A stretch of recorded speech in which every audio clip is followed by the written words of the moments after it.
With the prices of cryptocurrencies falling dramatically right now, Bitcoin down below 19,000, Ethereum down below 1,000, Shiba Inu coin in the 700 point per coin range, people are beginning to wonder how many cryptocurrency exchanges are going to go bankrupt. Specifically in this video, I want to talk about Coinbase, and I want to reference some of the other exchanges like Celsius, like Webull, Three Arrows that are facing insolvency issues, and whether or not we could see Coinbase. We're going to talk about their financials here, and whether we could see Coinbase talk about these insolvency issues as well, and therefore potentially face bankruptcy.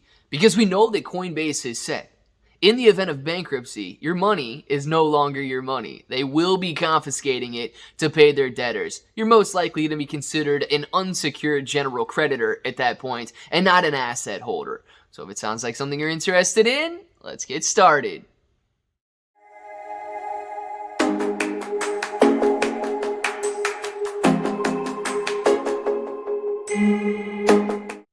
What's up, everybody? I'm Clay. I'm here to make 2022 the best year ever. If you haven't clicked that subscribe button, make sure to subscribe to the channel. Join us, become a bro. We are here every single day, and we are growing our portfolios together. And look, if you're brand new to investing, you don't know how or where to buy stocks in crypto, you got a link in the description below for Webull. It is super simple to set up your account. Any deposit, you're getting 6 free stocks during their anniversary promo. $1 crypto trade gets you $5 in free crypto. And then if you guys want a crypto exclusive exchange that has not yet announced any insolvency issues, you've got Voyager down there. You're going to get $50 in Bitcoin, and they have an awesome passive reward system where you can earn just for holding up to 14% a year. No locking, no staking, none of that. So let's talk about Coinbase. Let's talk first insolvency issues. Let's go over that in case you guys aren't sure what that means. It basically just means that a debtor, somebody who has debt, who has an obligation to pay somebody else, runs into these liquidity issues. They do not have enough cash available to pay the person who lent them money. We are seeing that with Celsius. We are seeing that with Webull. We are seeing that with Three Arrows. They are all facing insolvency issues right now, and some have gone as far as to freeze their customers' assets. Guys, there is nothing more that can drive more panic than saying your assets are not under your control anymore. They are ours. And you know what? We might give them back. We might give them back if you guys behave yourselves, but you don't have access to them right now. We're seeing that with Webull, freezing withdrawals. We're seeing that with Celsius, freezing withdrawals. And I haven't looked too far into Three Arrow, but I know they are facing insolvency issues right now, so I'm not exactly sure if they're freezing assets at this point or what they're doing, but it is causing a run. It's causing a run on crypto the same way people cause a run on a bank. If a bank comes out, like Canada did a couple of months ago, and says, can't touch your money, it's ours now. It's nonsense to me, and it really fires me up that these people think that they can do that. And like, you know, there's still people, right? They go home, they have dinner, they go to bed at night and brush their teeth and wake up and go back to work. Like, there's still people, but they somehow think these are good decisions to make. Or even if they know they're not good decisions to make, they still go through with them. Right? They still make these decisions and implement them. So it blows my mind that they think it's okay to freeze somebody else's assets. That's what they're doing. Let's talk about whether or not we see that with Coinbase. Coinbase, in the last week or so, has announced that they are laying off roughly 1,100 workers. Now, this is okay, because in times of I guess, great need, and right now, the cryptocurrency market is in great need. Volume is extremely low. Prices are extremely low. And therefore, Coinbase is taking in much less revenue than they had anticipated and that they have in the past. So they are cutting the workforce.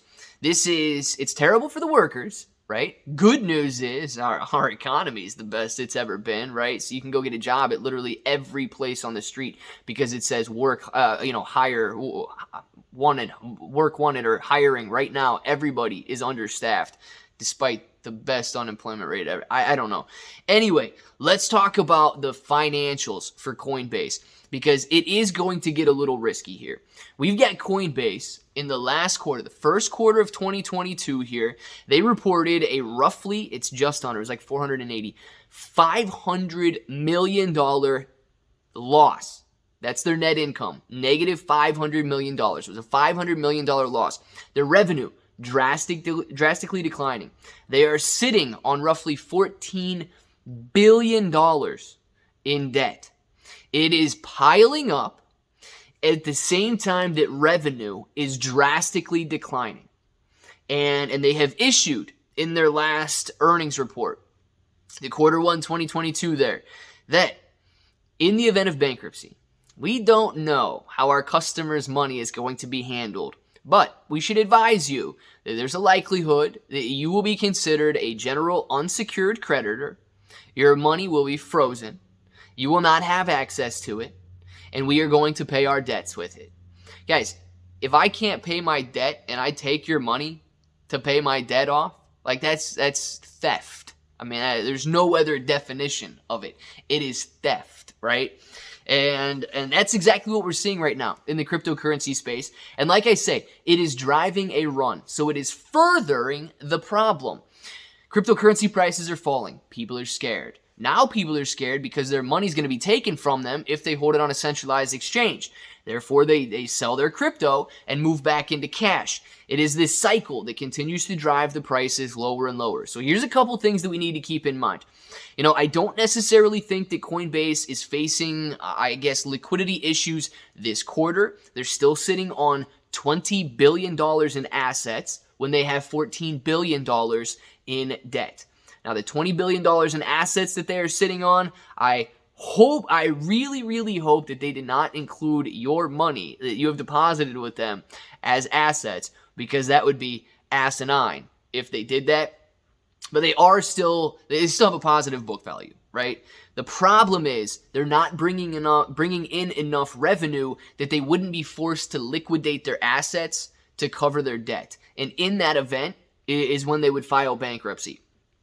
Now, what's the likelihood of that?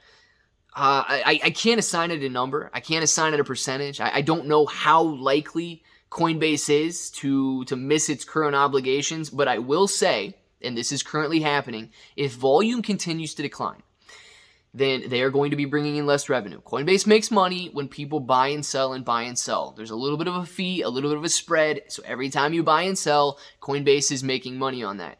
Less volume or lower volume means that less revenue is being generated for Coinbase. If less revenue is being generated, they're going to get hit even harder. They're going to have to start digging into the reserves. If they had, and remember, at the beginning of the year, cryptocurrency was still doing pretty well. It had only been suffering roughly a 2-month decline, and it wasn't in that bad a shape. Right now, we have drastically lower revenue and drastically lower prices. So if there was a $500 million net loss during the first quarter of 2022 for Coinbase, Coinbase is most likely going to see an even larger net loss during the second quarter of 2022. And if Coinbase sees an even larger decline in the second quarter and things do not recover, we should expect the same thing to continue on in quarter 3.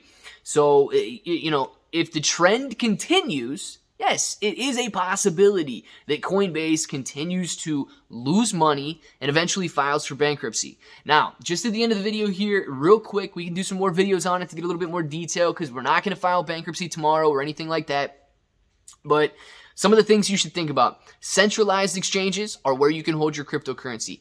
Decentralized exchanges are where you can hold your cryptocurrency, and cold storage wallets, like those little flash drives, are where you can hold your cryptocurrency. We have those 3 options right now. Unfortunately, centralized exchanges do seem to be, getting hit with very hard insolvency issues, some filing bankruptcy, some freezing assets at this point. Decentralized exchanges seem to be okay at this point. Nobody's in control of your money, but you have to remember all of your passwords, all of your phrases, or your money is wiped out, gone forever. And then, pros and cons of cold storage wallets exist as well. We can talk about those a little bit later. But I want to know what you guys think, okay? Because at this point, it seems kind of like survival of the fittest in different centralized exchanges like Coinbase, like Celsius, and so on.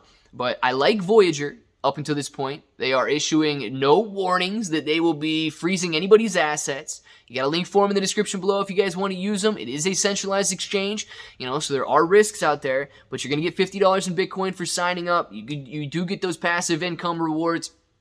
Webull has also issued no warnings about liquidity issues. You're getting 6 free stocks for signing up there. And also remember, it's a centralized broker. But I want to know what you guys think. Down in the comments below, have you experienced any of this? I would love to hear with anybody that's got a broker with Celsius or so on that's going on with this nonsense out there and freezing assets. Let us know in the comments below. If this button right here is still red, make sure to click it, subscribe to the channel, join us, become a bro. We are here every single day, and we are growing our portfolios together. ClayBro883 on Twitter and Instagram. Like I say, Voyager and Webull. And until the next time, each and every one of you have an awesome day.